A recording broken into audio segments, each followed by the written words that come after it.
¿Qué tal? Bienvenidos a un nuevo video de Cultura Grimos en la sección de la entrevista. En este caso tenemos a un gran invitado. Ahorita lo vamos a presentar, Francisco Octavio. Él está en el mundo de la academia, entonces nos va a servir para que a través de sus respuestas tengamos palabras, datos más precisos para que puedan ayudarnos a tener un mejor panorama en estos temas que tratamos en el canal. Recuerden que se trata de difundir la cultura popular, siempre desde una perspectiva de izquierda, y que llegue a toda la gente. Paco, recordarás que, por ejemplo, Marx siempre trató de escribir lo más que pudo para que toda la gente pudiera comprenderlo, incluso participó directamente con la clase trabajadora, con una asociación internacional de trabajadores. Entonces esperamos que en esta plática se llegue a un mejor esclarecimiento de algunos puntos. Pero vamos a presentar a nuestro invitado del día de hoy. Él es Francisco Octavio López López, es licenciado en Ciencias de la Comunicación y maestro en Derechos Humanos por la Universidad Autónoma de San Luis Potosí y es candidato a doctor en estudios latinoamericanos por la UNAM. Actualmente es docente de la Facultad de Ciencias de la Comunicación. Paco, ¿cómo estás? Buenas tardes y gracias por este tiempo para la entrevista. Muy bien, José Manuel, muchas gracias a ti por convidarme a este espacio, aquí compartir un poco, charlar. Digo, espero no resbalarme mucho, no salir con muchas barrabasadas, pero pues aquí simplemente, al menos como lo entiendo la actividad, pues una tertulia, ¿no? Aquí platicando distintas cuestiones y tratando de emitir algunas opiniones. Así es, Paco, muchas gracias. Sabemos que puede haber gente interesada en el tema y como siempre digo en cada video, es nada más una introducción para que tengan el interés, para despertarles el interés, orientarlos un poquito más a que ellos después, a través de otras fuentes de información, puedan seguir su estudio sistemático. ¿Te parece si empezamos con la primera pregunta, Paco? Adelante. Muy bien. ¿Cómo te definirías en cuanto a tu orientación política, si es de izquierda, altermundista o de plano no te gustan las etiquetas? ¿Cómo te definirías tú? Pues resulta, bueno, me parece una pregunta bastante introspectiva, ¿no? Porque, bueno, yo desde hace al menos varios años, no pocos, me considero como alguien vinculado al menos al pensamiento izquierda y vinculado con varias causas este, de izquierda, ¿no? Ahora, esto pues parecería también como algo, creo que vale la pena un tanto aclararlo, que a veces parecería que no dice gran cosa o que no nos ayuden mucho, ¿no? Entendiendo también cómo en el espectro político pueden existir, pues, no solo también distintos grados entre un supuesto centro, yo no creo que exista tal, un centro derecha, centro izquierda, eh, o propiamente una derecha, una izquierda, y los extremos también de derecha izquierda, ¿no? Que es como una forma de entenderlo, digo, nos sirve esquemáticamente, sin embargo, creo yo que también es un tanto limitada en muchos sentidos, ¿no?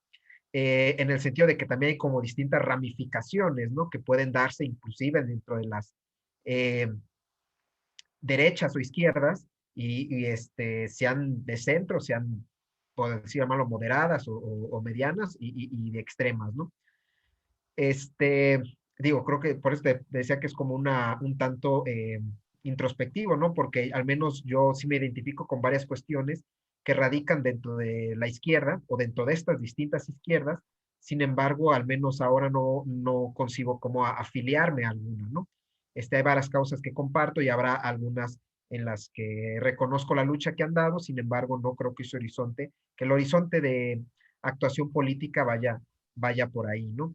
En ese Sí. sentido, bueno, creo que vale la pena quizás aclarar para tu audiencia, quien apenas está adentrándose en estos temas, quizás una diferenciación un tanto somera, pero que al menos a mí en un inicio me dio mucha luz para entender la diferencia entre izquierda y derecha, sería que la derecha se centra sobre todo en una actuación política donde el bienestar justamente del ente gobernado sea primeramente beneficiar a los grupos o a las clases mayor favorecidas y a partir de ella se genera una especie de...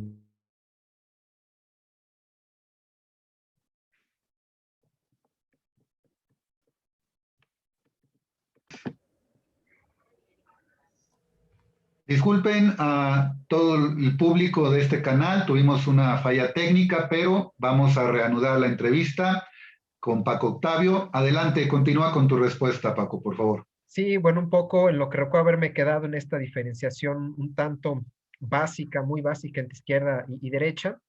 Y quizás bueno, eso fue con respecto a la derecha, ¿no? Beneficiar primariamente a los grupos privilegiados y que a partir de ello devenga en un beneficio social, ¿no? Eh, Sin embargo, una posición de izquierda pues va a decir más bien que la cuestión es primeramente favorecer a quienes históricamente han sido menos favorecidos, a las personas que históricamente han tenido menos ventajas, ¿no? Y a partir de ello, pues se generará propiamente una mejoría de la sociedad. Claro, ahora será un problema definir cuáles han sido esos grupos que han sido históricamente menos beneficiados. Y ahí podemos ver que dentro de las izquierdas habrá distintas posiciones, ¿no? Este, que puedan manifestarse o que puedan ejercer distintas políticas, ¿no? Y si vemos algo en las izquierdas es que ha habido constante debate, pleito, incluso fisuras que no posibilitan la organización y que al contrario, pues las derechas se organizan mucho más fácil, ¿no? Alguna explicación que alguna vez le escuché a un politólogo que ahorita es funcionario en la Ciudad de México, Andrés Layú, él explicaba, bueno, es que también las izquierdas se dividen o se pelean porque hay muchos mundos posibles que transformar, mientras que las derechas, si lo que pretenden es mantener, sí, con ciertos ajustes, pero lo ya establecido, pues no hay mucho por donde pelearse, se pueden poner de acuerdo mucho más fácilmente. Entonces, la de izquierdas tendrá muchos horizontes distintos, desde una posición de control total de la economía a partir del Estado, desde una posición autonomista, luego, por ejemplo, temáticas de género, de feminismo, pues habrá distintas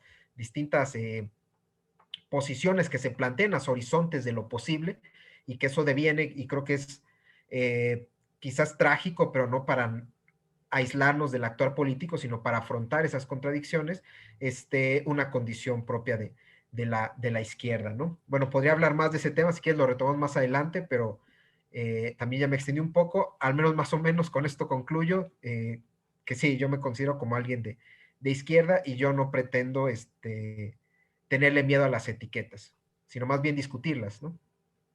Perfecto, muy bien, muchas gracias. Sí, vamos a ir desarrollando toda esta temática que tiene un hilo conductor, por supuesto. La siguiente pregunta, Paco, sería, ¿cómo es que llegaste a esta forma de pensar que tienes ahora? ¿Qué lectura, qué personajes o situación te llevó a pensar la sociedad de esta manera en que lo haces ahora?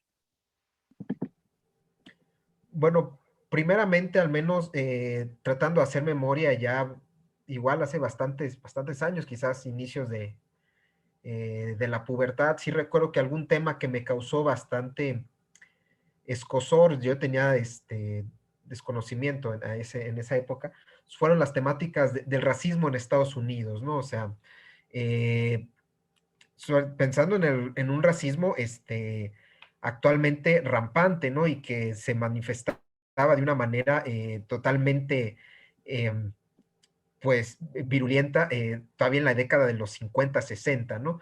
Y aún todavía, ¿no?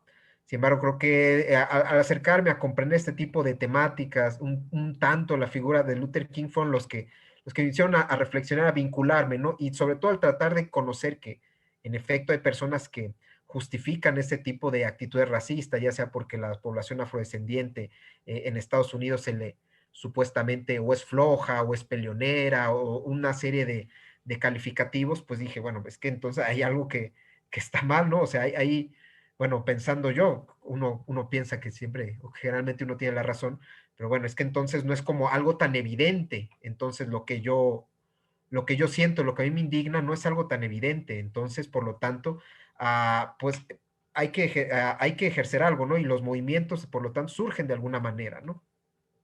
Creo que quizás más adelante otra temática que hizo que, pensando ya más a nivel nacional, pensando movimientos de izquierda o temáticas de izquierda fue la causa indígena, sobre todo por el zapatismo, ¿no? Al ver que las temáticas racistas, con distintos, no digo a distinto grado, sino más bien con distinto matiz y de distintas manifestaciones, también se daba y se da en México, ¿no?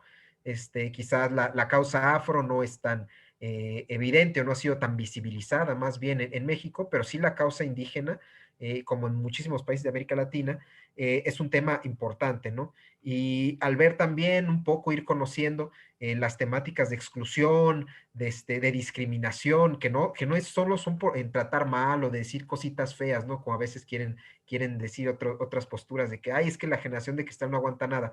No, pues son prácticas recurrentes, ¿no? Que tienen que ver incluso con impedirles a niños y niñas de comunidades indígenas que hablen su lengua originaria, ¿no? Prácticas forzadas a despreciar sus propias costumbres, su propia identidad, y no con un afán de reivindicación de la identidad porque la identidad es valiosa en sí misma, ¿no? Sino por el hecho de que también imposibilitan otras formas de pensar, de actuar, que perviven, por ejemplo, en muchas comunidades indígenas, ¿no? Creo que eso fue una temática que a nivel nacional, pues me hizo vincularme con la izquierda, ¿no? Quizás actualmente, pues ya no estoy tan en consonancia con algunos planteamientos, en este caso del EZLN y del zapatismo, que por supuesto que la causa indígena creo que siempre va a ser eh, me va a parecer fundamental.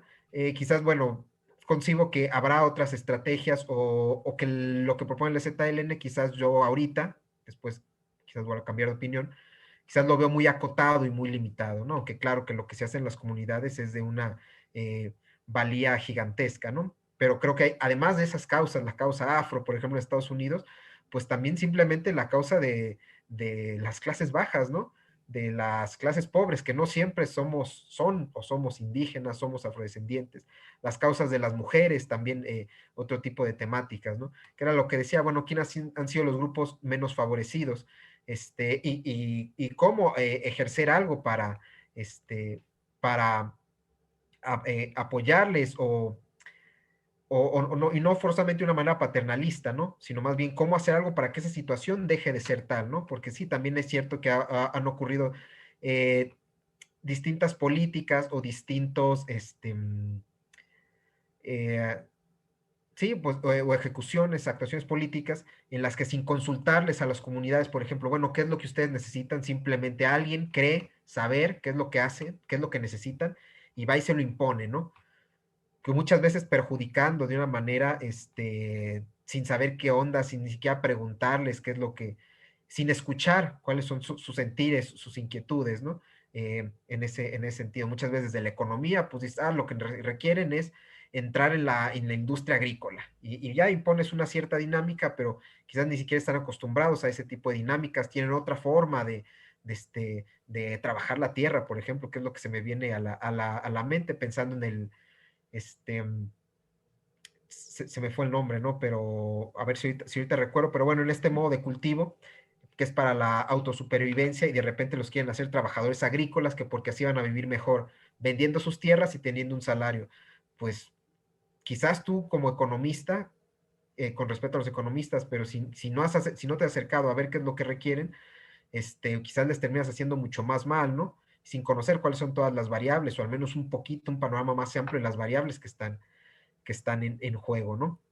Este, bueno, pues creo que igual me extendí un poquito, pero bueno, eso fue como una manera de irme vinculando o desde un inicio, y creo yo, aunque sé que no es algo muy común, que al menos desde la formación que tuve, no digo que fue propiamente en casa, pero al menos la vinculación con el pensamiento cristiano, y sé que no siempre ocurre de esa manera, pero al menos yo recuerdo que lo que me enseñaban en la escuela, lo que me enseñaban un poco, al menos en la casa, pues yo sí veía un mensaje evangélico que si bien en ese contexto no existía la diferencia izquierda y derecha como tal, pues yo sí veía un actuar que se vinculaba por los pobres, ¿no? Y creo que al menos uno se acerca, sobre todo a la parte de los evangelios, y encontramos esa vinculación con también las personas más desfavorecidas, ¿no? Con los leprosos, con los tullidos, que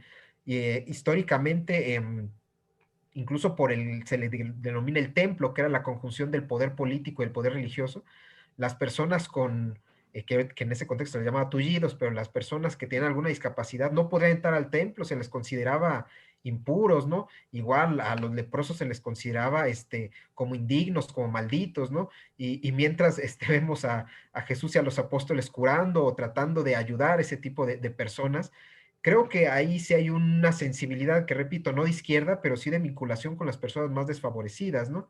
Y que incluso, al menos en la narrativa de la crucifixión, lo que implica eso y que incluso se ve en la película de la Pasión de Cristo, que no me gusta mucho esa película, pero creo que esa parte es muy evidente, que hay como una especie de temblor y se rompe el templo. Es decir, esa distancia eh, entre que existía entre estas personas, repito, con los términos del contexto, tullidos o leprosos que no podían acceder a entrar a la gracia de Dios, ahora pueden entrar, ¿no? Digo, quizás suena muy mocho, muy para tu canal o quizás muy recalcitrante, pero es también creo que una base a la que algunas personas nos hemos también encontrado un pensamiento sensible hacia las causas populares, ¿no? Gracias, Paco, por tu respuesta. Y pues bueno, aquí voy a hacer una pequeña pausa, un paréntesis. A propósito de lo que dijiste, utilizaste una, una analogía o un ejemplo para referir de tema religioso o teológico para referirnos a una crítica social. Recordemos aquí a las personas que nos están viendo, a veces en las entrevistas también he dado algunas recomendaciones bibliográficas. Conocerás, por ejemplo, el libro del doctor Enrique Dussel, Las metáforas teológicas de Marx, que recordemos que Marx es un gran conocedor del Antiguo Testamento, tiene antecedentes rabinos judíos, él se preparaba con el catedrático de teología Bruno Bauer, en fin, es un tema muy interesante. Yo también acostumbro a hacer referencias, a traer analogías de tipo teológico religioso, porque pues al ser mi interés la cultura popular, no se puede perder de vista que, por ejemplo, centrándonos en América Latina, en la cultura popular, la clase baja, los pobres de estas tierras, tienen una vinculación muy amplia con lo religioso. Y si nos remontamos a la época prehispánica, también aquellas civilizaciones de los pueblos originarios. Y por último, hago también la recomendación, tú también lo conocerás muy bien, lo que hace el doctor Franz Hinkelamet, sobre todo con ese libro de El totalitarismo del mercado, el libre mercado, el neoliberalismo como una religión. Y bueno, los antecedentes con Walter Benjamin, el capitalismo como religión, por ejemplo, ¿no? Paco, ya que nuestro público te conoció, ya empezó a escuchar tu discurso, los invitamos a la segunda parte de esta entrevista para seguir escuchando a nuestro invitado, Francisco Octavio.